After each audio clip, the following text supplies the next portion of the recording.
Hi Raw Food, this is Lowanna here, and this is Tuesdays with Lou, and I'm coming to you today to talk to you about, I saw in the forum a lot of people talking about skin and saggy skin as you lose weight, and I think that's a really important thing, and especially it is for me.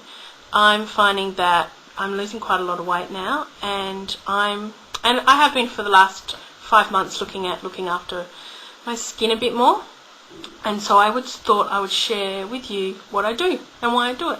Firstly, the skin is really important, and I mean it's not really important. I mean there's a lot of it. It's a big organ, and it's considered the third kidney of the body, and that's because we're talking about detoxing and eliminating toxins from our body. The skin is incredibly important. It actually takes 30%, this is why it's considered the third organ, it takes 30% of our body waste away. So 30% is a pretty, substantial amount. So I have been looking at, loose skin as I lose weight and have a lot to lose and have already lost a lot. So I have put some things in place that will help me. The aim for my skin and what I'm looking at is nourishing my skin and encouraging its elastin, so that because it's been so stretched, it should go back. Look, a lot of it, not a lot of it, but a lot of it is genetic.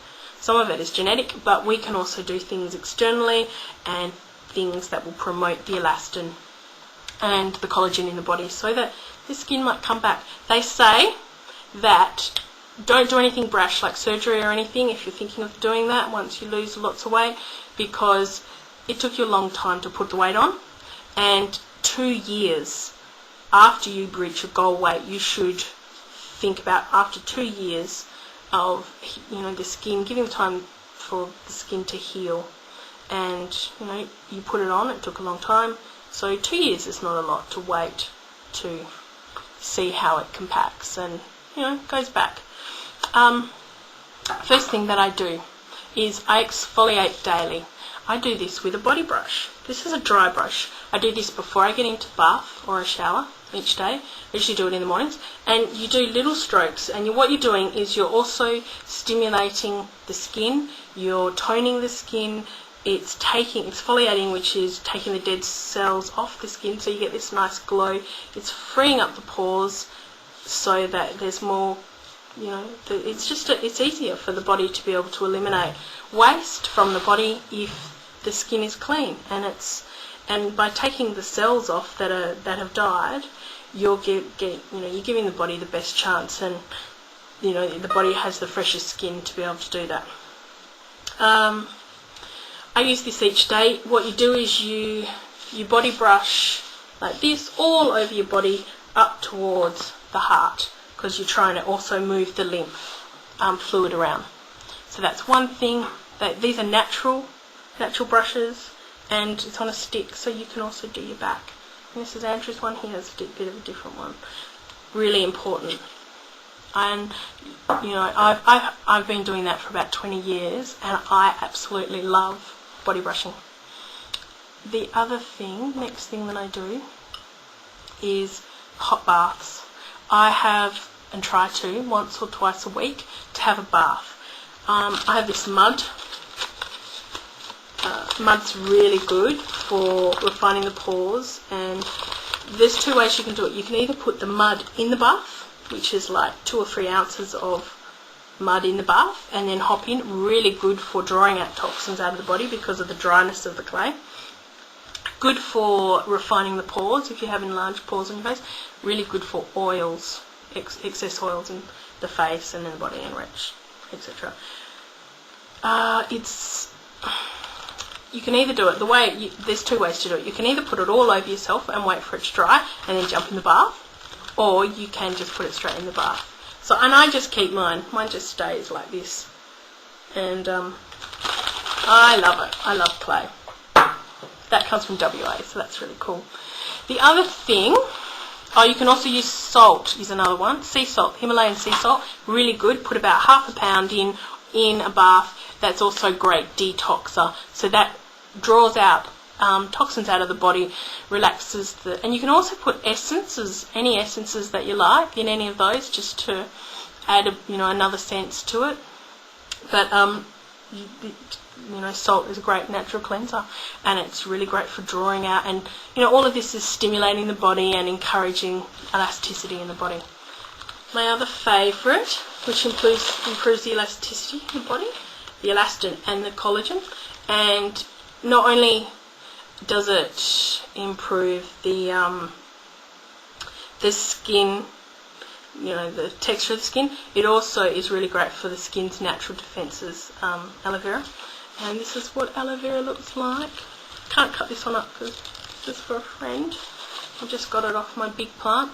But this has a gel inside of it, so what I normally do, will cut it off with a knife. It's a really soothing plant. So I'll cut it off, and then I'll cut up the middle of it, and then I'll open it out, and then I just put it straight on. I mean, there's lots of different ways people use it as an extract and things like that, but I reckon straight from the source. So aloe vera is another really great thing. This is, what is it called? Cedar nut oil. This is from the Anastasia series, from the cedar series, and this can be taken internally. It's a really good healing oil. This is really good to put on your body. Vitamin E is also really good to put on. It really all depends about how many stretch marks you've got also, because stretch marks have a tendency not to go back as much.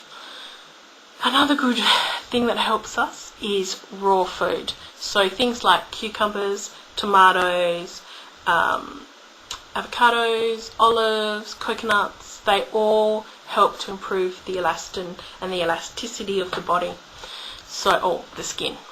So that will help you and encourage the skin, to become, to get taut, and to, as you get smaller in weight, it should compact and slowly go back with it. What else is there?